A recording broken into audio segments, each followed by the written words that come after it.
So let's talk about the fragmentation of loving someone, particularly a narcissistic person, and how it can help you understand trauma bonding.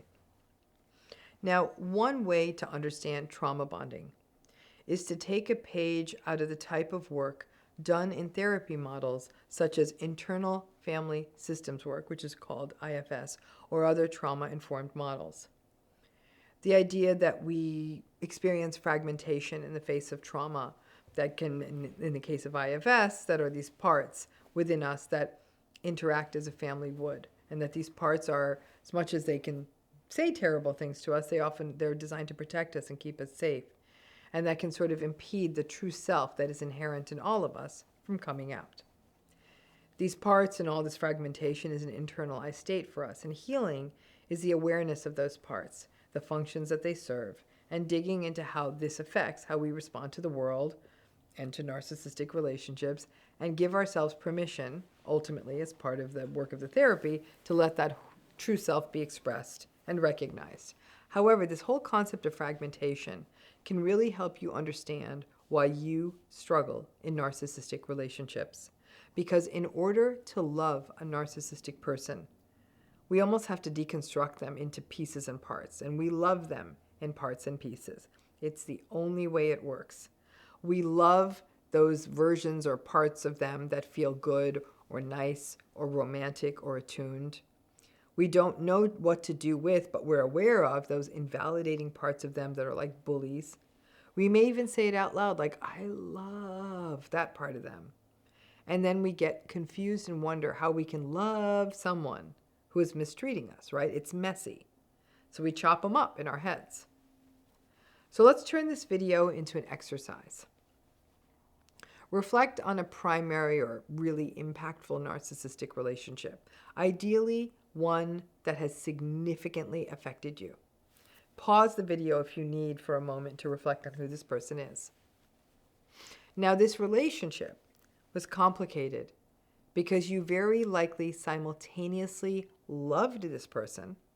Perhaps you felt a sense of obligation to them. You wanted to care for them. You wanted them to care for you.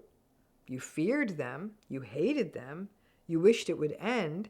You were afraid of them leaving you. There's a lot that happens in one of these relationships, and the pieces don't always fit well. So the first step is to really lay out for yourself all the stuff, the feelings that this relationship drew out of you. It's a lot more complicated than we observe in healthy relationships. In healthy relationships, while we may feel ambivalent or less than thrilled with some things here and there, the socks on the floor, the floss in the sink, too much football on Sundays, by and large, the feelings and attachments are healthy, and you feel you can express yourself safely. You may not always agree with each other, but you can express yourself. Now, in contrast to that, reflect on how you chopped up the narcissistic person in your head. If you loved them or love them, what did you love? What is that part of them? If you feared them, the same thing. What was that piece of them? If you admired them, do the same thing. What about the piece of them that drew out your feelings of fear, for example? That you were afraid that they would leave. Some of you may be thinking the fear of abandonment just was actually relating only to your own history. Yes, maybe, part of it. But something in the narcissistic person's behavior may have created that greater sense of fear or threat that they could abandon you. Then there are a series of pieces of the narcissistic person that are even more tricky, because they are the parts you wished that they could be, that they would be. And that wish could be so intense that you entertain the possibility that those parts of them actually exist. So much so that they almost feel real. For example, the not cheating part of them, or the they will listen to me part of them.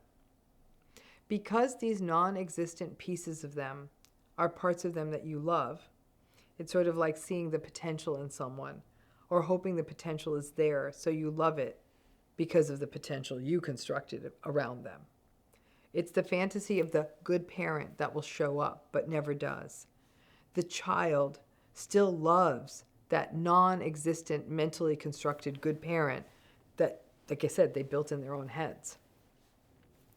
I did this exercise in my own life, and I saw that the pieces of some key narcissistic people in my life, for one of them, I cut them in, I was able to see how I chopped them up. There was the selfish them that I greatly disliked.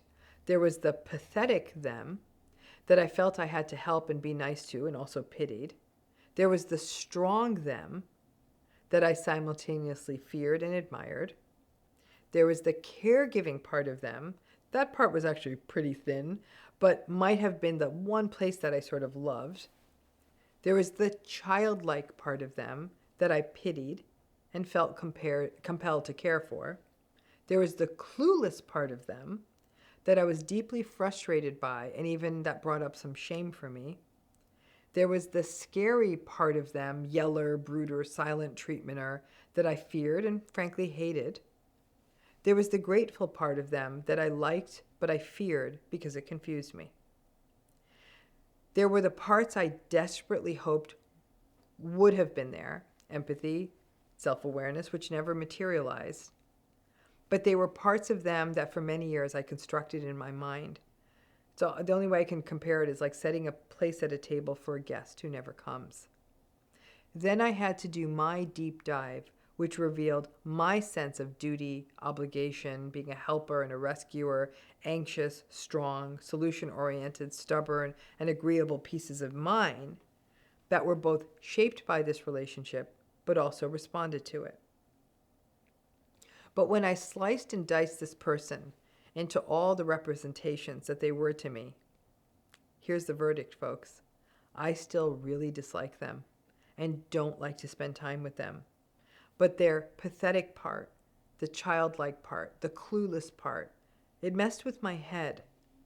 Because a core issue of mine is to try to rescue and save and feel guilty.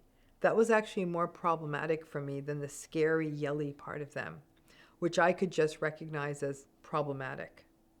You throw in there some of those thin but real pieces, their willingness to thank me when I would help them, sometimes, but not always, and that they did small gestures, like remember to get something that I liked, even though I didn't ask for it. That was that rather anemic caregiving part. And as I said, it didn't change how I felt about them. I still disliked and avoided them. But it fostered self-compassion for myself. It let me understand why I struggle so much with this person and why those struggles shape me in a way that I struggle in other relationships too. The complex constructions of the narcissistic people in your life are not meant to be some BS bright side nonsense. It's not meant to be a call to action to find the good parts of them.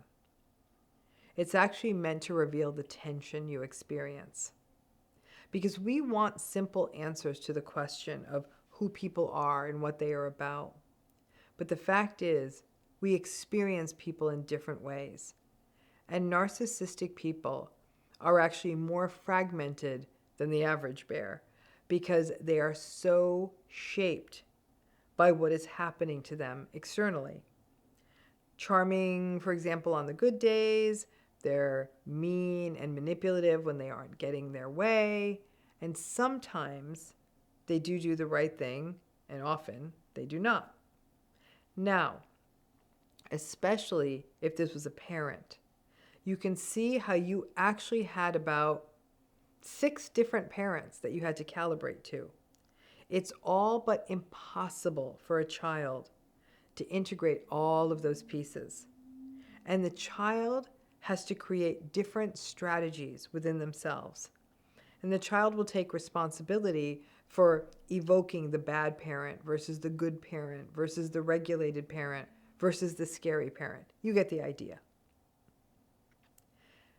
The challenging part is that there is no way to have this conversation with a narcissistic person. You can't say, Yo, I really love that grateful part of you that pops up from time to time. Can we just keep that person in the house? They will look at you like you're the problem and tell you that they are grateful all the time. Well, that's being gaslighted, obviously. The more divergent that all of these pieces of the narcissistic person are, the more difficult it is to bring them into an integrated whole. In this case I was sharing you when I did this exercise and the person I was thinking of, it's really difficult to integrate the pathetic, childlike, selfish, grateful, angry, passive-aggressive, clueless, strong stuff into one person. I'm much older now, and now I can do that. But the jagged edges of this person and the relationship mean that I am also clear now. This isn't 8 different people, it's one. And ultimately, the fragments made it so I never felt a sense of healthy love from, or frankly, for them. And it never quite felt safe or happy or attuned. I can show myself grace for being exhausted after being with them, for dreading having to see them, for getting angry at them, for what could look like small, irritating things that they do to people looking in from the outside. But after years of it, their little things that they do are big triggers for me. Seeing how I was having to intersect with all of these divergent pieces of this narcissistic person helped me become more clear that I was not the problem. And in fact, that it was damned heroic that I was still moderately sane. Those pieces that we hope for, those are the most dangerous ones. Because as I said, we continue to hold a seat at the table for the hope that this will someday, the spouse that walks in the door will be loving and faithful, or that the parent will be attuned and non-critical, or your adult child will be grateful, or a cheerful and self-aware person, or that they finally learn to adult or be responsible. Because we may have entertained the fantasy and hope of these pieces of them for so long that these hoped-for pieces become real, and we attach to those fantasies of them. The trauma bonding makes more sense, but when it comes to the parts of them we hope for, we are, in essence, attaching to a ghost, a version of them that simply doesn't exist and probably won't while we are in a relationship with them or, frankly, anyone else's. We desperately want narcissistic people to be black and white, or people to be black and white, all good, all bad.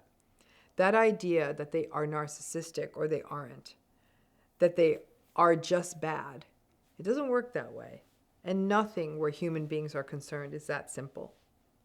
Trauma bonding happens because of this complex fragmentation that happens under our level of awareness, and how we cycle through fearing, disliking, liking, loving, craving the approval of, and being infuriated by, hurt by, and at times disgusted by folks with these personalities.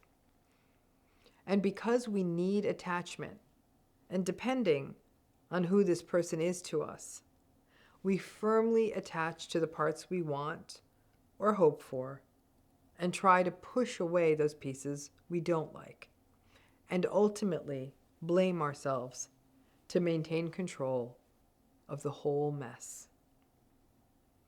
In a way, being in a narcissistic relationship is like being at a busy train station or bus depot, where the trains are coming in all the time, and some of the trains are the ones you want, and some aren't, and you wait there for the right one.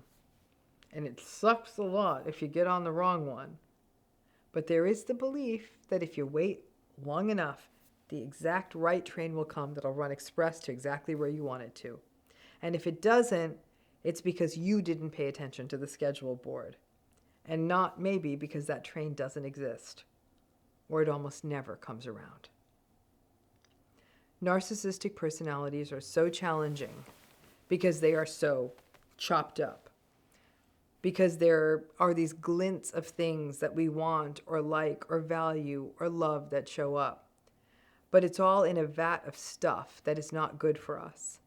and their fragmentation often results in ours, which can mean that we realize that we have to be chopped up to be in a relationship with them. So when it comes down to it, the relationship with one narcissistic person may, in essence, be a relationship with about 8 people, 9 people, 10 people, and you don't like most of them. But the ones you do like, you find it really hard to step away from. But you aren't in a relationship with 8 people. It's just one. And you don't get to pick and choose. Thanks again.